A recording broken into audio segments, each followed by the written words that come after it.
Okay. Welcome. What's up? What is up? Back once again, it is the incredible In the Black podcast. And in case you weren't aware, this is a podcast dedicated to covering the current events and social issues going on in your Black world and covering it all from the perspective of three grown-ass men who always bet on Black. I am your host, Big O, Mr. In the Black himself, and this is a special edition of the In the Black podcast called The Black Light. The Black Light is our opportunity to focus on the topics and events that deserve more time than we can give it during our weekly show. But as usual, you know I can't do this alone, so let me introduce the rest of the family. El Boogie, say what's up, man. What's good, family? How everybody doing? Yes, indeed. And joining us tonight for this special edition of the In the Black podcast, Drew Harris Elons, former political appointee under the Obama administration at the Department of Energy and CEO of the Elons Group. What's going on, Drew Dynamite? I'm good. That you had so much to say before. All you're doing is the way. Yo, we just started, bro. Just started. Listen, okay. I'm saving it up, honey. Okay. You're not ready. Okay. You're not ready. Throws out the way. Okay, my bad. And my homie Bobby Reed, co-creator of the Too Smart Network and host of Too Smart Dummies podcast. B. Reed, what's up, man? Nothing much, man. Appreciate you having me on. No doubt, man. I appreciate you stopping through and being one of the few dark-skinned people to come in here and take things over, so I appreciate it. Now, I see you need a little bit of help. I do. Now, you can find us you can find us anywhere and everywhere you can find podcasts, and you can check us out across all social media platforms at In the Black PDCST. But before we get started, El, why don't you tell the good folks how they can become part of the family, man? Hey, man, you can become a part of the family by heading over to our website, www.intheblackpodcast.com. In the right-hand corner, click the Become a Member of the Family tab. That's where we ask y'all for money like they do in church on Sundays. But we have the same intent. We're trying to build something special. So come through, get some change, get some green. We'll take it all.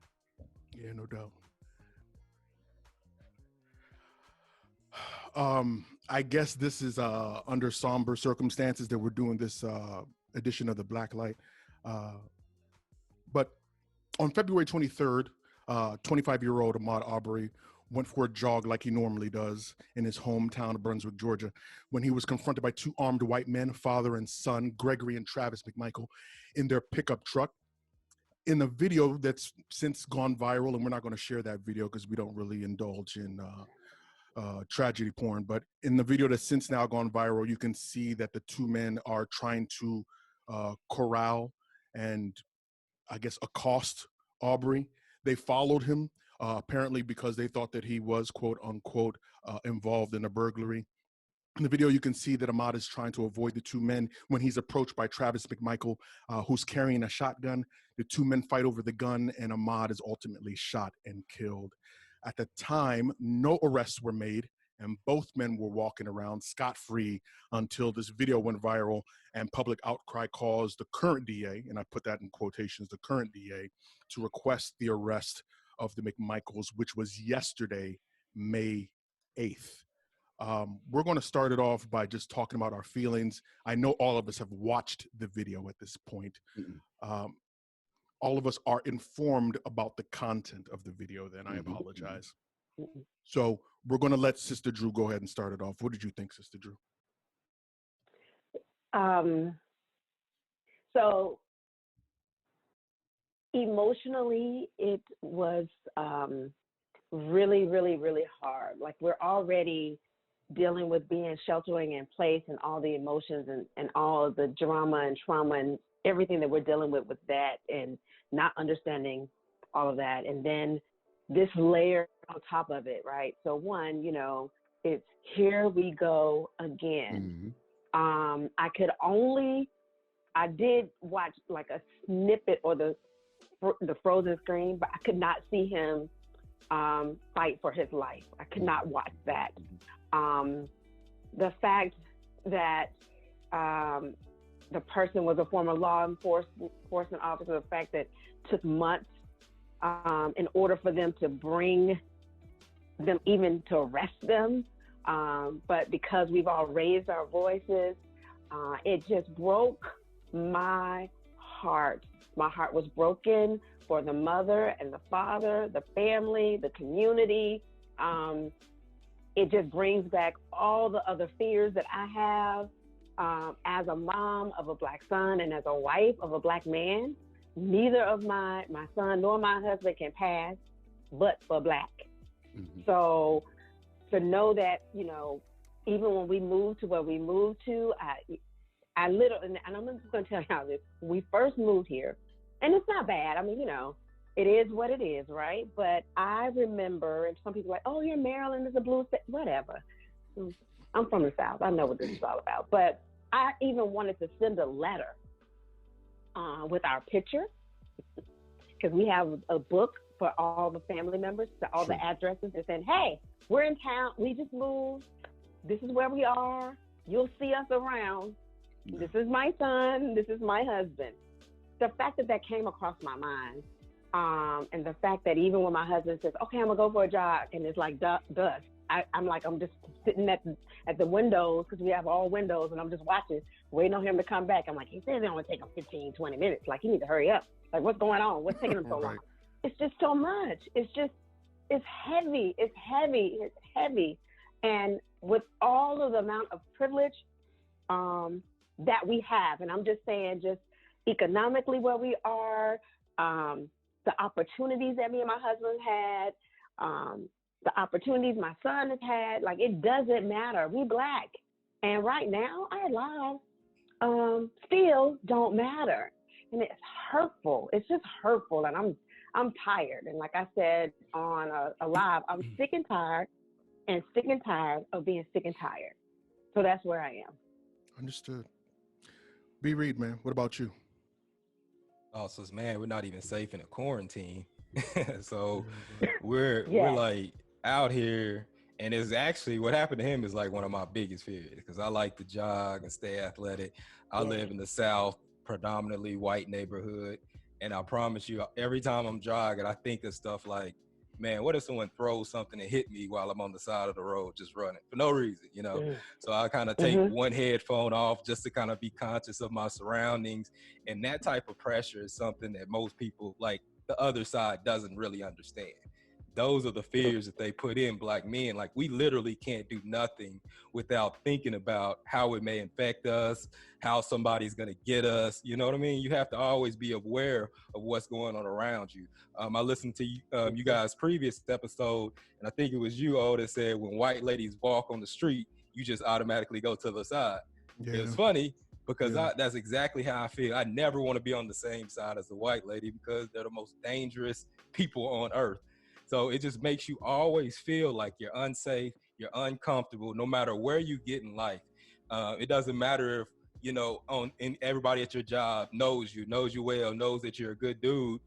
The new people don't know you, and you're always a suspect just because you're Black. You always fit the description. You're always a suspect, and it's easy to justify why they may murder you because they don't see us as human beings. And so it's not like you see when people are going to the Capitol. It's because anytime you infringe on their rights, their constitutional rights as citizens, white people get up in arms and enraged. So you would think that they would be up in arms and enraged about people dying, but they're not, because they don't see us as citizens. You know what I mean? Yeah. So I don't know. It just makes you nervous. It's like, man, you can never sit still. You have a couple of months where these things don't happen. Then they pop it up, and it turns out that it's happened. It's just nobody heard about it. Nobody reported on it. Right. Yeah. Go ahead, man. Well, when I heard about it back in February, I was immediately in a state of rage. Then when the video surfaced here recently and it began to circulate in the manner that it circulated, it didn't do anything but take the rage even further. And this is a state of rage that I've been in for a number of years due to these type of situations. Because sadly, this is not a new situation for us as a people. We consistently having our lives as Black women, as Black men, and as Black children taken violently at the hands of white terrorists. And I'm angry because not only am I seeing this at a distance from being here in PA and that taking place in Georgia, I've seen this firsthand. This has happened in my own immediate family where I've lost people at the hands of white terrorists. So this type of thing that is perpetually happening to us is beyond troubling. And frankly, I'm in a state where I just don't know what the fuck to do anymore, how to respond, what to when it comes to white people. I have a strict standoffish, hands off, pre-quarantine type of stance, 6 feet, mask, attitude with them because I don't believe they can be trusted. Not only because I fear that they're going to take my life, I struggle with their inability, their lack of desire to intercede when one of us are in those violent stances and violent places.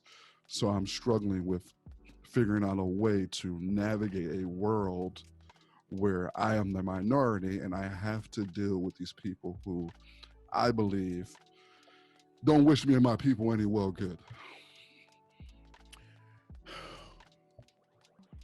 Man, for me, after I heard about it, I was just numb, like completely numb.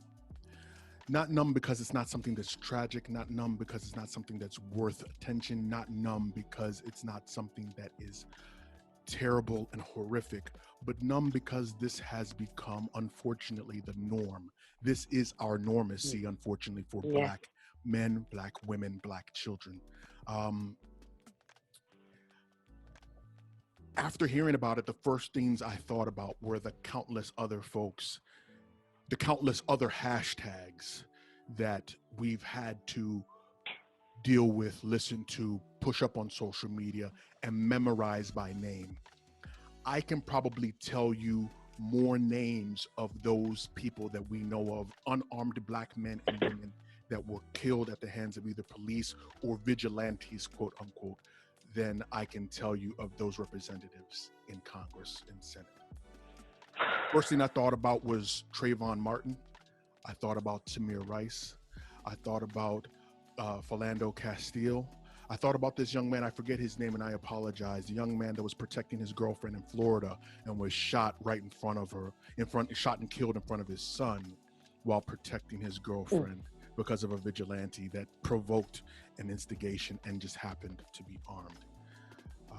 I think, and we need to take a step back, part of what happened during this incident surrounding Ahmaud was not only that the two men were not arrested during the initial process, but police wanted to, Georgia police wanted to, Brunswick police wanted to arrest them, and they were told no by the district, told no by the district attorney, because Mr. Not Travis, McMichael. Gregory McMichael, his relationship with the DA, because he used to be an investigator for the Brunswick Police Department. So that relationship caused her to say, nope, even though a man is dead, a young man has had his life snuffed out, and he doesn't have the ability to fend, not just to fend for himself physically, but to verbally tell his side of the story. You thought there was nothing worth bringing these men in. Even in Trayvon Martin's situation, it took a couple of days, but eventually someone came and they arrested him. It's taken since February. They were now arrested or brought in on charges on May 8th, yesterday, since February 23rd when this young man was shot. And we have to believe, we have to assume that if not for the public outcry, if not for the video, if not for social media, that these two men would still be sitting at home, drinking their Budweiser and going on about their life while a family is grieving. I think it's unfortunate because we've seen this episode before. It seems like rinse and repeat. The only part that kind of gets me though is that, and correct me if I'm wrong, okay, but this episode feel, and I know I might be contradicting myself, but this episode does feel slightly different. I think the uproar was so fast, so fervorous that, I mean, out of all people, even the president said that he would look into it because it was of concern to him. Now, you can take that for face value or take it at however you want to take it, but I mean, tons of these things have happened before, and I initially thought that his response was going to be, there are very fine people on both sides, but that didn't happen to be the case. So do you guys think that this is different at all, or am I being hopeful here? For me, I don't think there's difference. I think there has been, well, let me say this. The difference, I think, would be the outcry, the immediate outcry once the video popped off. That, to me, was different than what we've seen in the past. And when I mean outcry, people were immediately looking for solutions. That was the immediate conversation. It wasn't, I'm lamenting, I'm sad, what a tragedy, this is tragic. It was like, what are we going to do? How do we fix this? Who do we need to call? The DA's number was immediately put up. You know, people were doing the I run for Ahmaud. You know, things were immediately taking place and actual tangible things were happening on the ground outside of social media. So that was a difference.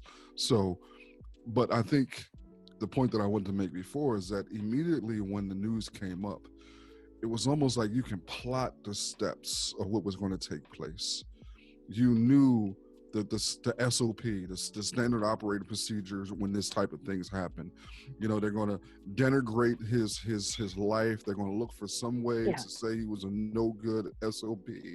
You know, they're going to take a long time to arrest these bastards. They're going to, you know, you're going to have some politician somewhere say this is a horrible thing. You know, you knew the steps that were going to take.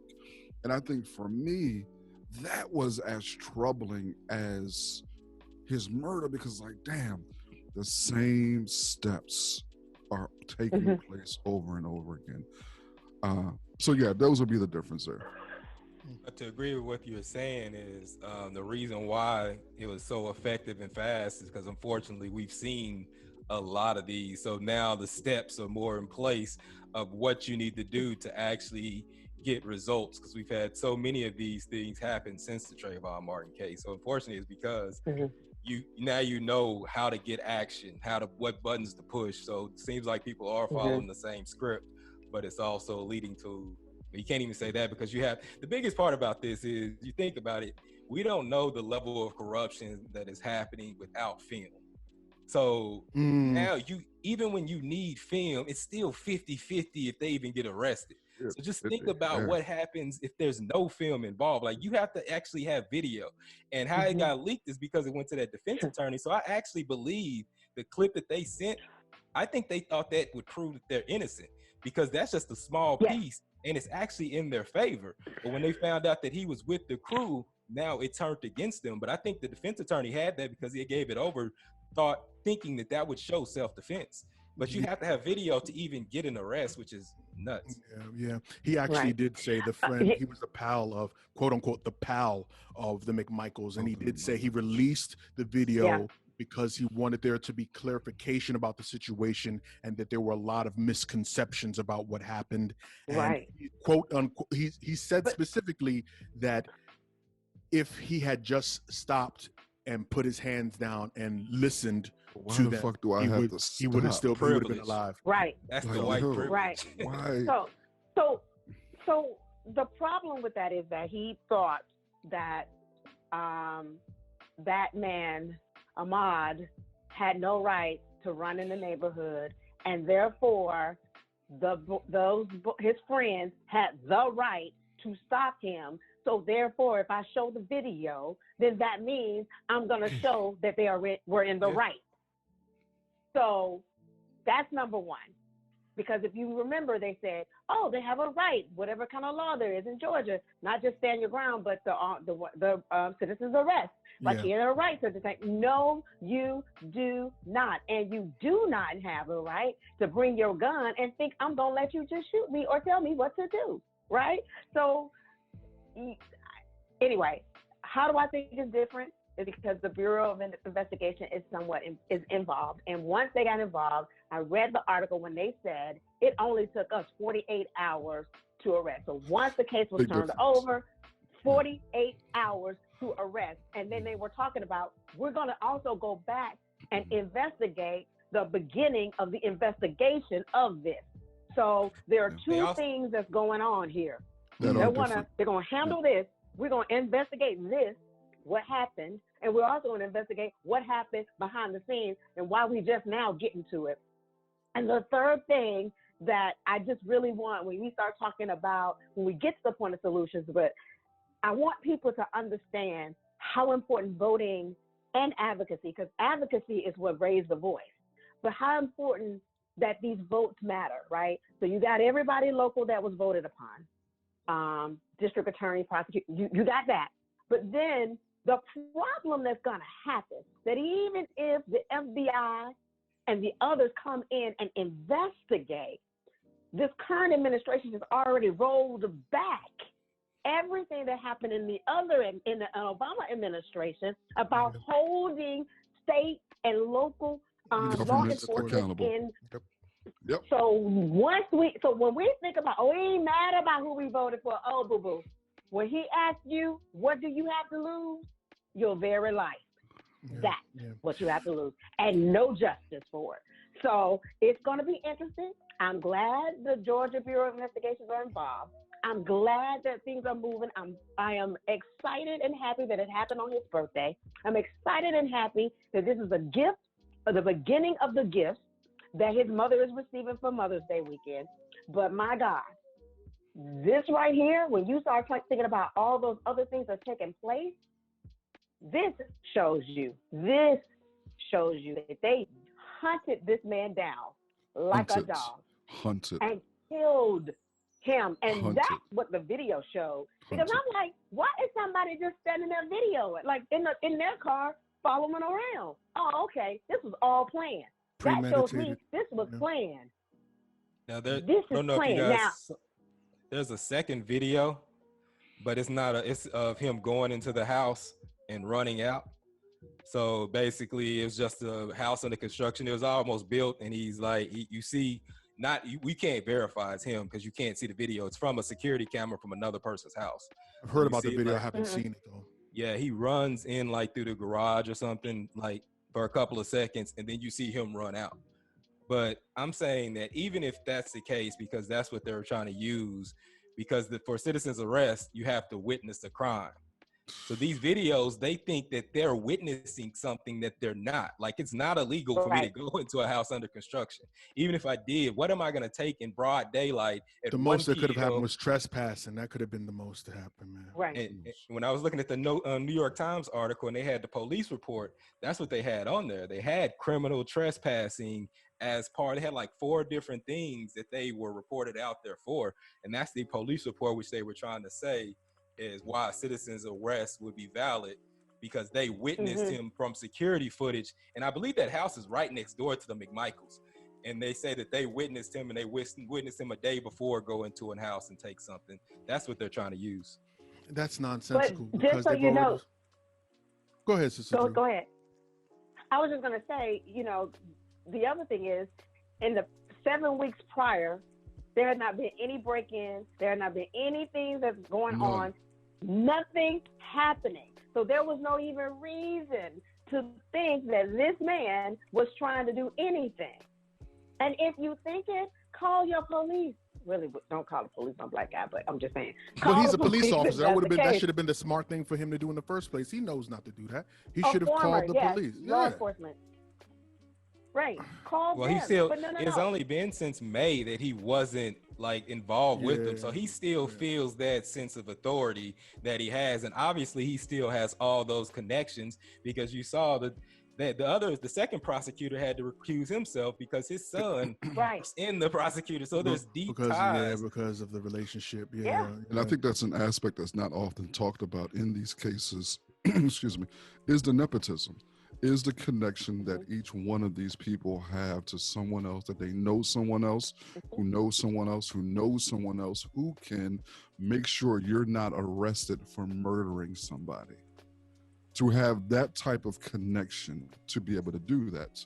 And I think that's the part of all this when we begin to talk about how insidious whiteness is. You are seeing it right now, how it has the ability to allow people to think it's okay for me to take the law in my own hands to an extreme measure of ultimately taking someone's life, and to find justification to the point where no one can look at that video and actually think that these people were doing the right thing. No, there are plenty of people that watch that video. Well, let me take that back. You can't be an intelligent person and watch that video and be someone who is actually logically thinking and think that these people are in the right. I'm gonna ask the question that many people ask, and it's not about devil's advocate. I know how Elgin likes to hammer me over the head with it, but you're gonna ask the question because I've heard it already. Why didn't he listen? Why didn't he stop? Why didn't he listen? Why didn't he stop and take a step back and ask the truck and listen to? They were armed, Elgin. I'm playing from the side of these folks that are talking. So no. And my response is there's 2 armed white people following me. So that's why I didn't stop, because I felt like my life was in danger based off the history of this country. When white people follow me with guns, one of us ends up dead. So I thought it'd be a good idea to run to try to save my life. And I dig the question, because that's the question that people are saying. Can we be clear? I mean, I'm not a man, clearly, but let me say this. If I'm jogging and it's 2 black folks in a car, come here. I ain't coming. Same response. I don't know you. I'm still jogging. I'm probably running at this point. Yeah, at some point, yeah. Why would he? And the key is that they look at it also from a perspective of that's the first time that they encountered him. But that was not the first time that he encountered them. He had already ran away from them before. The part of the video that you see is the 2 cars trying to trap him.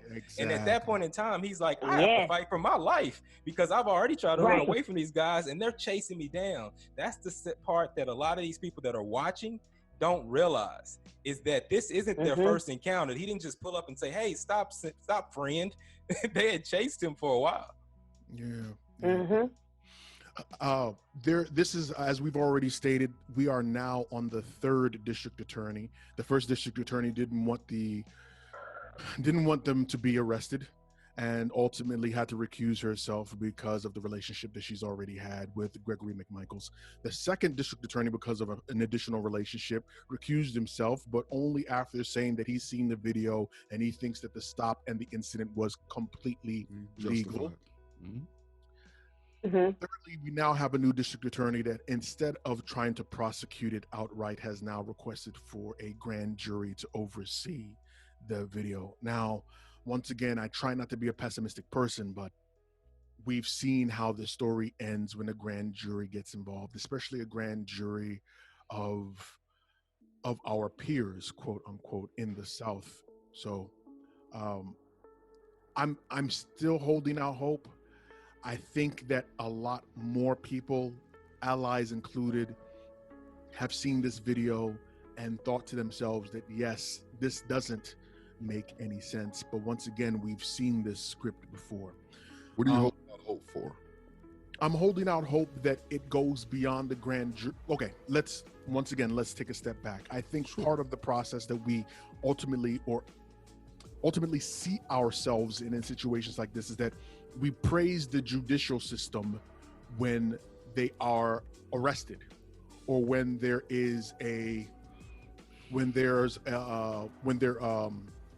going to be prosecuted, right? But we don't praise the finality of it all, because it seems as though, and maybe I'm wrong, but it seems as though once the trial starts, we typically forget about it. I don't remember too much happening after Walter Scott, the officer that shot Walter Scott, was actually prosecuted and sent to, had his trial, even though it went through 2 years of him trying to repeal and doing all those sorts of things. I don't remember too much about the trial or after the prosecution when Philando Castile's murderer that happened to him, or for Trayvon Martin was probably the straw that broke the camel's back and started all of these things. But many of these other incidences afterwards, is like once the trial starts, the process is so long, we forget about everything. So I don't think we forget about it. Okay, so that brings me to my primary question. Yeah. What does justice look like then? Well, because we're looking for justice. We're looking for justice now. The marching's already started. The hashtags have already started. People are running with Ahmaud. What does justice look like at the end of the day? Is it just him being charged, or is it him being thrown under the jail like many of us think that this should happen to the McMichaels?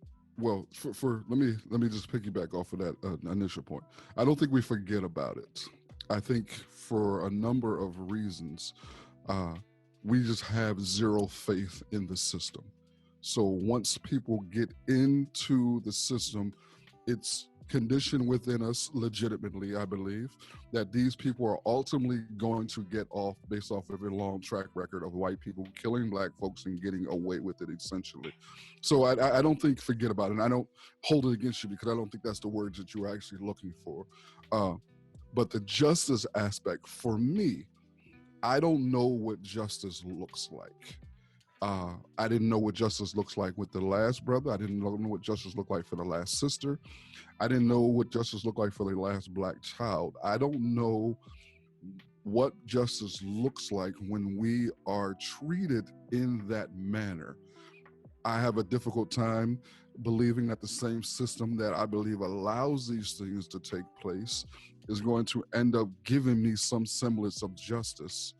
I don't know what justice looks like, man. I don't know if going to jail for life is enough, honestly, because of the brutality and because of the depths and level of this crime. I don't believe that those people being found guilty and being sentenced for life in prison is enough. So for me, I don't know what justice looks like in these situations. The NAACP came out and they have now launched an initiative called We Are Done Dying. It's a campaign that they've launched to try and help black and brown people in these situations, whether from a medical standpoint to say that, the results and the awareness of the COVID-19 and how it's impacted black people, as well as issues like this one surrounding Ahmaud's death. They're trying to get that started. Now, I'm really at a loss because I don't know how campaigns like this differ from campaigns of previous. How the voices that have been coming out for Tamir, for Jamal, for John Crawford, for all of these folks, how those are different, how that's different now. Yeah. So go ahead, Sister Drew. I know you got yours. Go ahead and tell us how do you think justice looks like? So, what do you think justice looks like at this point? Okay, first, we know the history of what happens or what tends to happen, what we can forecast that happens when a black man or a black woman is killed by a white person dealing with either law enforcement or vigilante. We know this, right? We understand in every case it takes a minute before they even arrest. This took particularly long. Okay, so first step is arrest. Okay, so you have arrested them. Now, a grand jury. This goes back to understanding your prosecutor. Teach, please. Your DA. Because it has been said and it has been proven in any case that in order to get a case to move forward out of a grand jury is easy for the prosecutor. It is very rare that if the prosecutor puts forth a little effort, because the grand jury is predispositioned to be on the side of the prosecutor. The prosecutor, yes. Yeah. So if we don't, goes back to voting, sorry, just saying that. When we think about what happened to Mike Brown, remember his prosecutor couldn't get out of the grand jury? He wasn't trying. So if you get past the grand jury, that's another level, right? So I see this as levels. Yeah. That's one more level of victory, right? So then after that, we go to trial. The problem that we have in America is that they have demonized Black men specifically, Such a way. and Black women as well, but they have demonized and criminalized Black men and Black women and Black boys and Black girls from infants, so much so that in our psyche, we automatically believe that that Black man had to have done something wrong. And then when it is a police officer, which this guy is a former law enforcement officer, when it's a police officer, we are pre-positioned to believe that they are here to protect and serve. So why would they hunt somebody down? So that is what happens when you get to a jury of our quote unquote peers, right? So in the case of Jordan, we were, hey, that man, he went to jail. But the point is, we have to think about it from what happens to jury. So how do you, who fills the jury pool? Come on. How do you get elected? How do you get picked to be on the jury? Come on. You got to vote. But okay, how you gonna help Junebug if you ain't voting? Come on. And to be on the jury. And then I hear all of us, many of us still complain about, oh, I got to be on this jury duty. Be on the jury duty. We need you. Right? So it's, when you think about that, so when you get to the jury, if you get a conviction, thank God. Right? So then after the conviction, then the sentencing comes. All of that is about policy and laws that are in place. So it connects it all. So as a mama, I'm thinking about how I protect my child. If he says, Mom, I want to go out for a jog, I want to ride my hoverboard, and I'll be like, oh, Lord Jesus. Sometimes, I got to I have to balance my fear. But on the flip side, I'm also working to make sure that the advocacy part that I'm doing is to make sure that I protect him and my husband long term, right? So it's all of those. It's all of that. All of that. Even when I go back to Ferguson, the main reason why the Black community was really wrapped up with the police is because they had laws in place and fines in place for jaywalking, for parking tickets, overly taxing the community, which meant many of them started having records. Which meant once you start getting all those records, then you can't serve on a jury. I mean, it's just on and on and on. It is, when we talk about the system being inherently racist, right? And we say we want a president to do something specifically for Black folks. It's a whole corrupt system. So changes and tweaks and everything that we're trying to do is about Black people.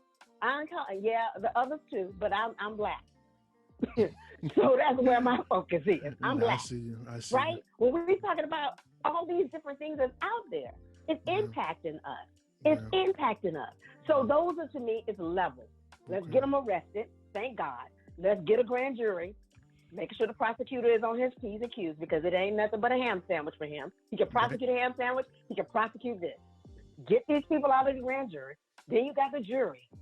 Then you got a trial. Then you got sentencing. All of those things. Are you concerned about them being overcharged? I do get concerned about that. But then again, I say I'm kind of lowballing, maybe because I don't like to operate in fear, right? And sometimes I forgot who it was. I was like, well, if they just done manslaughter, right? So if you can't prove intent, right, then let's go there. But this case right here, he ran away from somebody else and then they came back and came after him, that goes to intent. So again, this prosecutor has it all laid out in a video and in statements. So we will see. It's going to be about, I think we said this at the top. Another part that will be victory for me is that, can we stop shaming the victim and their past and whatever, digging all this stuff up? If they weren't in the act of a crime, I don't need to know about previous crimes, because that previous crime, whether it happened or not, it happened. It's over. It has nothing to do for the right now. So this victim shaming and this thing where they just go through and crawl through, not just the victim, the whole family. I'm I glad that you remember said that that. about I'm glad Tamir that you Rice. said that because one of the other portions of this debate, of this event, right, is us having this conversation in the public sphere. And recently, comedian Mike Epps came out and he made a heartfelt reply on his social media talking about how disgusting, how unfortunate these events are, especially because another young man was chased by the police in a car chase by the police and then was ultimately killed and was on video. You could hear them laughing about Facebook Live. Yeah. Yes. After he made that video, he ended the video by saying, and black people, we need to stop giving these people reason to kill us by not killing ourselves. When we kill our other black people, it gives them justification to kill us. Fast forward a day after that, comedian Aries Spears, who's never been one to hold his tongue, jumped out and he said, I see what you're saying. I respect you, but that's that bullshit. There's no reason why we should be having, there's no reason why you should be connecting the two, and it just leads to a further perpetuation of folks running behind white supremacy as a reason to be able to kill black people. Mm-hmm. What do you guys think about having this conversation in the public sphere? Do you think that, I mean, none of this happens in private, so I mean, having a public conversation makes sense, but at the same time, we know that when black people start getting at each other's throats, it's America's second favorite pastime. So what do you guys? Are you talking about the black on black crime conversation? I'm talking about it in its totality because I think all of it ultimately funnels into one another, if you get what I'm saying. So go ahead, Bobby. What do you think, bro? Yeah. Well, see, I think if you disagree with them, then you have to address it in public because these are people with big mics. So if you adamantly disagree with what they're saying, then you have to address it publicly. I mean, if I call him privately, I don't know that he's going to retract his statement. You know what I mean? He might not even take my call. But if you want to get your point across that we don't need to focus on that and challenge people, I believe that it's too much of, we're not supposed to challenge each other. You're just supposed to be respectful and have conversations. I think if you can have respectful conversations, then it's okay to challenge people. And I think he was within he gave them respect beforehand. It wasn't negative, but he just said he disagreed. And that's a point of view. I mean, I side with him on it, but even if you side with DL, you still want to hear another side of the argument. So that's why I think they should have taken it public. Interesting. Go ahead, Boogie. First off, Mike Epps should not be speaking on this topic. Period. Why do you say that? I mean, I don't because I don't black think people have an opportunity to be able to. Well, I believe that you should be able to be qualified in some degree to speak on this. I give him a pass because he was emotional, clearly, because this incident just happened. But when you take that type of shift in the midst of your conversation to go about focusing on one thing and bring up something that has absolutely nothing to do with that first piece, to me, when I'm hearing people, and I'm gonna keep it a buck, when I hear black folks start talking about white folks killing us and then they follow it up with some safe Negro, what about black on black crime bullshit, that's a red flag to me. And I look at you differently immediately because you don't have to bring that up. No one that I know who is of African descent, who is infuriated by white people killing us, ignores black people harming one another. That whole idea thing is such bullshit that we continue to allow people to funnel. So frustrating. I'm mad at white folks. Don't mean I'm not in my hood. Right. Come on, now you killing like me. We haven't called that out before. Like there hasn't been. You didn't have to say that, Mike. There was no reason for you to say that piece at all. Right. I dig it.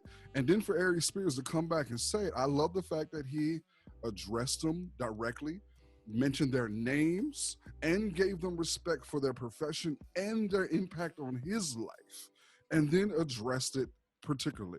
Now, my thing was, I don't like to see black men go at each other in the public sphere. That's my thing.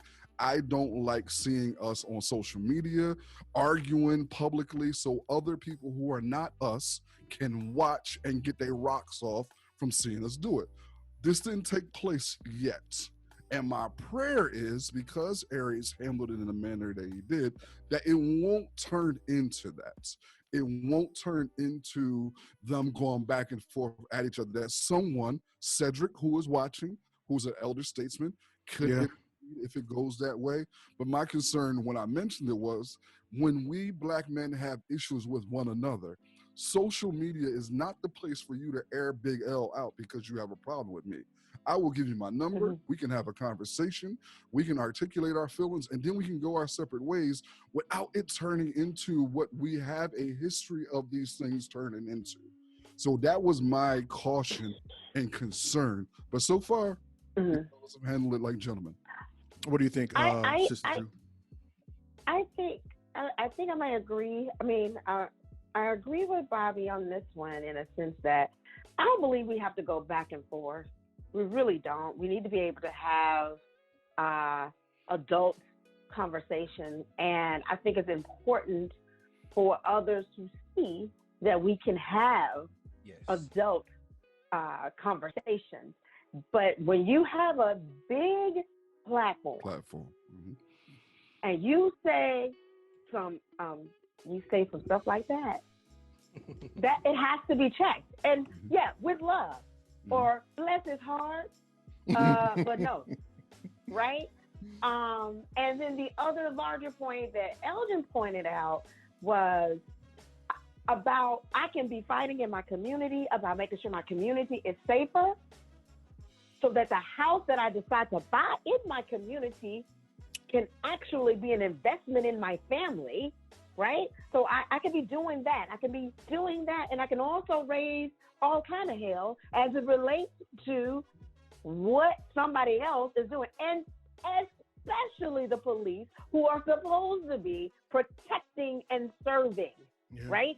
So I can do that. Or, hey, my thing might be police reform.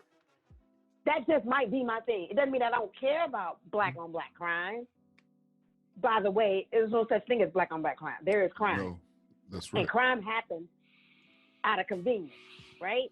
But I might, that don't mean that I don't care about it. But what I do know is that I know how to advocate and do what I want to do here. I'm not knocking you, but please don't knock me for saying I am angry and I'm upset about what is taking place.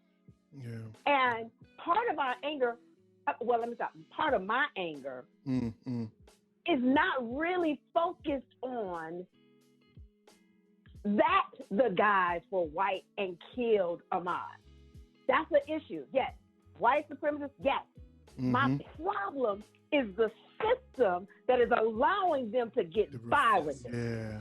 That is my problem. Yes. They refuse to hold, they refuse to hold them accountable. Yeah, you're right about that's that. What I was And guess what? If the assailants, the thugs, the white thugs, had been black thugs and had waited until May, I'd be angry. It'd be the same about the system that allowed this black man's life to go unchecked. Yeah. That is why I am angry, right? That is the problem. Because I also see how I can solve that. Like I see the lines. See the lines. So we have to, stop fighting with each other about what's more important. It's all important. It's all important. And we all have to come together and say, listen, this is an all-encompassing thing. Our lives matter. And if our lives are to matter, we have to deal with this kind of a situation. And we got to deal with this kind of situation. We got to deal with this kind of situation. And we got to deal with this situation. Everybody, we can all work together. Support each other, but work together to move whatever part of our agenda forward. That is where I am. Do you agree? Because his friend came out on TV afterwards, and I want to close it out with another question after this. Which friend? One of Ahmaud's friends. They interviewed they interviewed a coach, and he said that this is not about race. Do you agree that this is not about race? No, I disagree. What? But that's what Yeah, I mean that's confusing, but that's what I was gonna say when we're talking about what are you looking for, and like, Drew said the biggest part about this, you got the murder, but then you got the cover up. The cover up is just as bad as the murder, so it's not gonna be enough just for to get, even if they get the death penalty. It's not going to be enough. You need to start going after these prosecutors that tried to help him. Even the first one recused herself, but she urged the police not to arrest. The second one, even though he recused himself because of nepotism or son working in there, he still sent the letter. Yep. And that's what they're basing most of this, that they were innocent off of the whole time, is the letter that he sent. So the level of corruption that you see in the system has to be addressed. And I don't think justice will be served until they address what's going on, because that's the biggest problem. Even with video, they try to cover it up. What happens when there's nothing there, when there's no video and it's my word against yours or just witnesses? You have to have video showing somebody getting shot in the street to even get an arrest. Broad daylight. Broad daylight. And that's the most upsetting part to me. So that's what justice looks like in my eyes. But I don't see any way you can say it about race, because when you look at this, like, that's what I'm saying. When I posted on the chat, the one thing that irritates me is when you see people that call themselves like liberal or woke, they always, well, let's wait to see more evidence. We don't know everything that happened. Like, that makes me more mad than anything else. Like, even if you just said, I'm glad they killed the nigger, I'd be happier hearing that from a white person. Yeah, because you're straightforward with it, right? Yeah, at least I know where you stand. I don't expect you to change. It's the person that tries to be your friend but say, well, we don't know anything. Why didn't he just stop? Why didn't he just listen to him? Like, why would I? If you're running in a black neighborhood and 3 black dudes corner you in their car with guns, what are you gonna say? Hey guys, what do you need? Like, I'm a fear for my life, but they don't even understand. That's what I was talking about earlier. They don't even understand the level of fear that a black man goes through, because they live comfortably. They can walk on the White House with guns with no fear that they're gonna bring out the National Guard and shoot them. Like, they don't have those type of fears. They don't have that as every day, so they can't even relate to what we go through going outside. Like, every black man be like, I wouldn't have stopped either. They got guns. One's in the back of the truck. That's what you see in lynching movies. Yeah. White man in the back of the truck with a shotgun, you know what I mean? Chasing me down the street in a neighborhood that I'm not comfortable in anyways. A white dude ain't gonna stop. Come on now. No. If somebody got guns, what you doing? I'm gonna keep on running. I can't run no more. Nobody gonna stop for that. Yeah, this is just, and to the friend who said it's not about race. The part that makes it about race is because he was a black man. If Ahmaud had been a white 25-year-old shot, at least they would have brought them in and talked to them. Total disregard of black life. Now, they might have still said, oh, this my people, I get it, maybe. But if it had been a white kid, I'm sorry, they would have at least brought them in and arrested them and did that process and then decided more. But you are absolutely right, Bobby. This is a whole cycle. Everybody needs to prosecute the prosecutors and then kick them out with your votes. But then also, it's a problem that every black male fits the description. That's all you have to say to justify yourself is he looked like a suspect. He fit the description. Like, I fear for my life. Yeah. You always fit the description of a black person, because they barely can tell us apart. Yeah. Always fear for your life. Yeah. And the video that they're even talking about, you can't even see anybody. You see a slim figure. And how could he fit any description with facial features?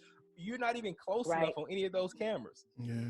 All right, I'm gonna ask you guys. And a savvy prosecutor, I'm sorry, one thing, a savvy prosecutor, if he's really about victims' rights, would say that black men, that young man feared for his life. You can see he is fighting for his life, to save his life, because somebody brought a gun to him and he didn't have one.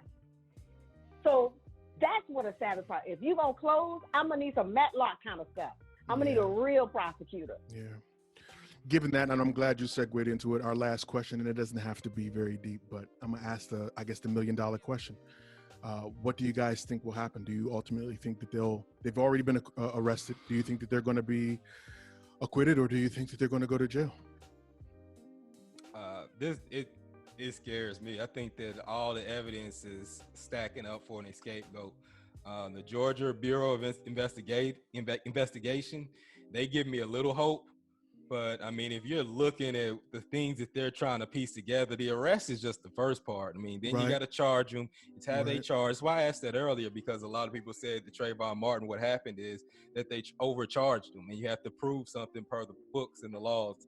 So it's even sad that we have to even think about that. We can't even get true justice because you got to think about how to charge them. Like, hey, I could charge them to get justice and they get the death penalty for what they did, but we want to make sure we get a conviction. So let's just give them manslaughter, something that they could possibly, it goes to a judge where they can get sentenced to like 10 years, 5, you know what I mean? Something per the books where they can get time off, just because we're so scared to sentence them appropriately, because the burden of proof has to be so overwhelming in these cases, because they're going to smear his character. They're going to make it seem like he's a criminal. They have footage to say he's breaking in. Like, people, you will hope that people use common sense, but we see that they don't. And even just people seeing the video, that clip, if you look through these comment sections and you see all the people that are trying to justify it and try to say, well, you know, he did attack them and he was fighting with them. Why didn't he just stop? Why didn't he?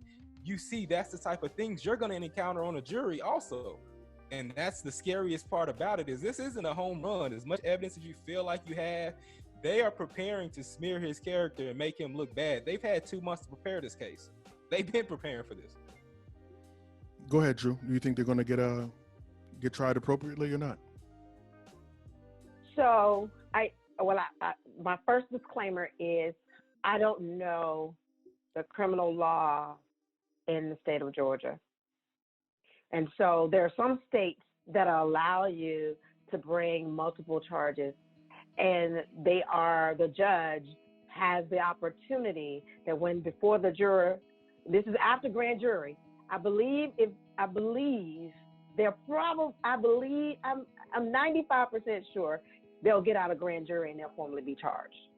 Now, the jury can be instructed, depending upon the state and their laws. It depends on if the judge can give them various ways that they can look at this. So they can charge them for murder, and they can charge them for manslaughter, and there are all those different crazy, I don't know what all the terms that's in between, right? I thought they were already charged with aggravated assault and murder. Well, yeah, those are the 2 charges that are, it's aggravated assault, and if murder happens in the process of an aggravated assault, it's like, so essentially from the terms they're saying that they've essentially thrown the book at these 2. Yeah, that's what they're saying. Okay. But it depends. It's still, if he's going to the grand jury renders that part. And I'm still saying sentencing, and there still can be levels even between the aggravated and to all that stuff. So because I don't know how their law structure is set up, and I'm not a lawyer either, but the point is understanding that, folks that's local need to be paying close attention to your criminal code and your criminal system, justice system, because that's how things happen out. So a lot of times when we are disappointed, right? That is because we don't really understand the criminal code. So it may have been that they had to charge at this level based on what's all up under that criminal code. Understood. And maybe manslaughter wouldn't have met whatever the situation is. So it just depends. I am not holding my breath, and I am not in the prediction business, but I feel comfortable about getting out of grand jury because they want to at least show a win. I get you. Go ahead, Boogie.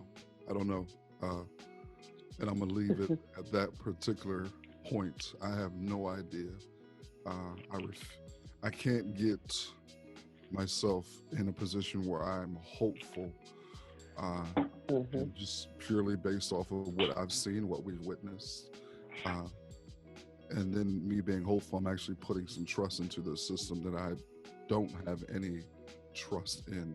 I know what I want to see happen. I want to see them die a violent death personally because of what they did, I don't think jail I get is you. It's sufficient enough. I understand. All right, I want to thank you guys for joining the show, man. I can't thank you guys enough for taking time out to be on the show. I really appreciate you. Sister Drew, B. Reed, appreciate you. Drew, Elons, where can people find you if they'd like to find you?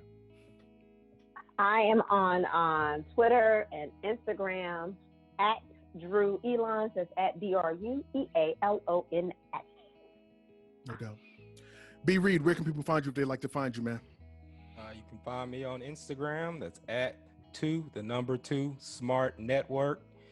We also got a website. All content, you can go to our website, www.2Smart Network. That's the number 2 Smart Network all together for all new shows.